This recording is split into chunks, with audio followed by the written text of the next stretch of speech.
They expected gunfire when they entered the valley. Reinforcements had been told a reconnaissance platoon was pinned down somewhere below, trapped in a pocket of fog that clung unnaturally to the earth. But when they crossed the final ridge, they saw no wounded men, no defensive line, no signs of an attack. Instead, they found silence, a kind of heavy, absorbing quiet that pressed against their ears as if the air itself resisted sound. Rifles lay scattered in the grass, all of them clean, loaded, and pointing in different directions. Helmets rested where they had been dropped, some still warm to the touch. Fresh bootprints crossed the damp soil in tight, overlapping loops, the kind of confused movements soldiers make when trying to find a direction in low visibility. But not a single print led back out of the valley. It was as if 30 men had walked inward and simply never taken another step. Mist drifted through the abandoned equipment in slow, deliberate curls. It made the valley feel alive, as if it were breathing around them. One corporal ran his hand through a cluster of footprints and whispered, "They were here moments ago." But no echo returned. No bird called overhead. Even the rustle of grass seemed unnaturally muted. The men had vanished without firing a shot, without leaving blood or broken gear, without leaving anything except questions. Keep watching, because what investigators uncovered later would turn this disappearance into one of the war's most enduring mysteries. And before we continue, make sure you like and subscribe so you never miss stories like this. The reconnaissance platoon that vanished was led by Lieutenant Marco De Luca, a steady, practical officer known for keeping his men calm even in the worst conditions of the Italian campaign. By the late autumn of 1943, his unit had spent weeks navigating the fractured front lines, where narrow valleys, steep ridges, and unpredictable weather often shaped the course of a mission more than any map could. De Luca's orders on that morning were simple: move through the valley known locally as Il Campo Cavo, the hollow field, and confirm whether enemy forces were using it as a hidden route. The villagers had warned them, not about Germans, but about the land itself. Generations of farmers spoke of the strange stillness that settled over the valley at certain times of year, a silence so deep that even the bleating of goats seemed to fade before it left their mouths. They claimed the mist pooled there longer than anywhere else, trapped by some invisible seam in the hills. Some older residents went further, whispering that people had vanished there long before the war. To soldiers hardened by artillery and ambushes, these stories sounded like superstition, the kind of folklore that grows from isolation and bad harvests. But a few men felt uneasy as they approached, noting how the wind seemed to weaken and how conversations dropped into hushed tones without anyone intending it. What happened inside that valley would force investigators to revisit every legend the villagers had tried to warn them about. The search teams spent the first hour documenting everything they could see, treating the valley as a potential crime scene rather than a battlefield. Their reports, preserved in wartime archives, described equipment dropped with no visible damage, rifles still oiled, ammunition untouched, and canteens hanging from straps, as if the men had simply stepped out of them.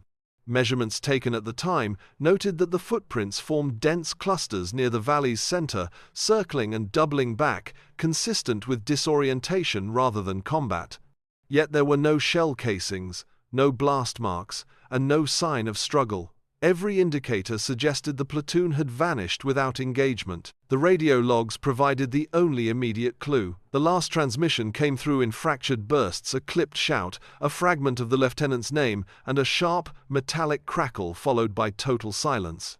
Signal technicians later determined the distortion resembled interference from dense moisture combined with unusual acoustic reflections, but none of their models fully explained why the line went dead so abruptly. Villagers interviewed after the disappearance described seeing the mist rise earlier than usual that morning, forming what one farmer called a wall of white, like the field wanted to hide itself. Geological surveys conducted in the years after the war revealed pockets of hollow ground beneath parts of the valley, where unstable layers could amplify or swallow sound. As investigators pieced together the valley's physical characteristics, a clearer though unsettling picture began to form. Geological experts concluded that Il Campo Cavo sat atop a network of naturally formed cavities created by centuries of water erosion. These hollow pockets were large enough to distort acoustics and, under the right conditions, collapse silently beneath a person's weight. Wartime maps later confirmed several subsurface voids directly beneath the path, where the platoon's footprints clustered most tightly. Fog data added another layer. Meteorologists studying archived weather reports noted that the valley regularly trapped cold air masses, producing a dense, low-hanging mist more typical of marsh climates. Combined with the underlying cavities, this fog could create what researchers now call an acoustic sink, a zone where sound is absorbed or redirected, making even shouted warnings seem faint or non-existent. In such an environment, directions warp and echoes disappear entirely. Reconstructing the platoon's final moments, investigators theorized that the men entered the fog expecting low visibility but found themselves unable to rely on commands or signals. With voices muted and the ground subtly shifting, they may have wandered deeper into weakened sections of Earth. A single silent collapse into the cavern system, not dramatic but sudden and total, could have drawn the others as they tried to respond, unaware of how close the ground beneath them was to giving way. Discover how the aftermath of that possible chain reaction would shape the valley's reputation for decades. In the days following the disappearance, command moved quickly to secure the valley. Patrols were rerouted, warning signs were placed along the ridgelines, and a short internal memo, now partially declassified, advised officers to avoid unnecessary traversal of the depression known locally as Il Campo Cavo due to geological instability. Officially, the platoon was listed as missing in action, but within the ranks, the story spread much faster than the paperwork. Soldiers whispered that the valley ate sound, that men vanished there without a cry, and that even artillery strikes fell strangely muted when they landed nearby. Civilian access was quietly restricted after the war. Local authorities filed incident reports describing hikers who felt disoriented in the mist, farmers who claimed their livestock avoided the field, and visitors who reported a strange heaviness in their ears when crossing certain paths. A handful of post-war researchers attempted to survey the area, but their notes repeatedly mentioned equipment, failures, compasses spinning freely, microphones capturing only faint static, and seismic sensors giving inconsistent readings over the hollow sections of ground. Despite these observations, no definitive physical evidence of the platoon was ever recovered. The underground cavities proved dangerous to enter, and several collapsed entirely before proper exploration could be carried out. Over time, the disappearance became less a military mystery and more a local legend, a cautionary tale told to travelers who asked why the valley was always empty.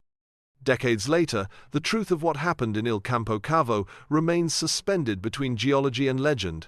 The most credible explanation, a convergence of dense fog, unstable ground, and disorienting acoustics, fits the physical evidence, yet it fails to account for the unease felt by those who visit the valley even today.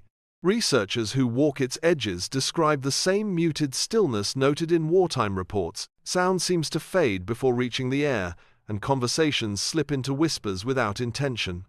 The land holds a quiet that feels less like peace and more like waiting. For the families of the vanished platoon, the absence of remains has left an open wound. Without bodies to bury or final words to record, their story became defined by what could not be found. The men marched into a depression formed by time and erosion, assuming it was just another waypoint on a map. Instead, they entered a landscape that could turn even simple footsteps into hazards. Whether they fell silently into the hollow chambers below or became trapped in shifting fog until exhaustion overtook them, their disappearance stands as a reminder of how unforgiving terrain can be. There are no plaques marking the site, no ceremonies held in their name. Only the valley remains quiet, empty, and unchanged. And when the mist rises in its familiar pale curtain, locals say it moves with a kind of memory, curling around the ground where 30 men once walked and never returned.